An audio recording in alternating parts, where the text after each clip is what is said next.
மதுரை கோட்டத்தில் உள்ள முக்கிய ரயில் நிலையங்களான நெல்லை, விருதுநகர், மதுரை, திண்டுக்கல் போன்ற ரயில் நிலையங்களில் மறுசீரமைப்பு பணிகள் நடைபெற்று வருகின்றன.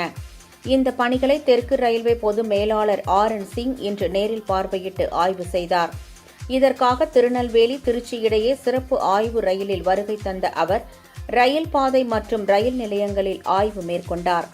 இறுதியாக திருநெல்வேலி ரயில் நிலைய 6வது நடைமேடை மேம்பாட்டு பணிகளை பார்வையிட்டு ஆய்வு செய்தார். அப்போது திட்டப்பணிகள் குறித்து வரைபடங்களுடன் பொது மேலாளருக்கு அதிகாரிகள் விளக்கம் அளித்தனர். திருநெல்வேலி ரயில் நிலையத்தில் 92.8 கோடி ரூபாய் செலவில் மறுசீரமைப்பு பணிகள் நடைபெற்று வருகின்றன. இதில் கிழக்கு மேற்கு பகுதி ரயில் முனைய கட்டிடங்கள், மேற்புற பகுதி பயணிகள் காத்திருப்பு வளாகம், தானியங்கி படிக்கட்டுகள், மின்தூக்கி, மேம்பால நடைப்படிகள், வெளி வளாக மேம்பாடு ஆகிய பணிகள் நடைபெற்று வருகின்றன.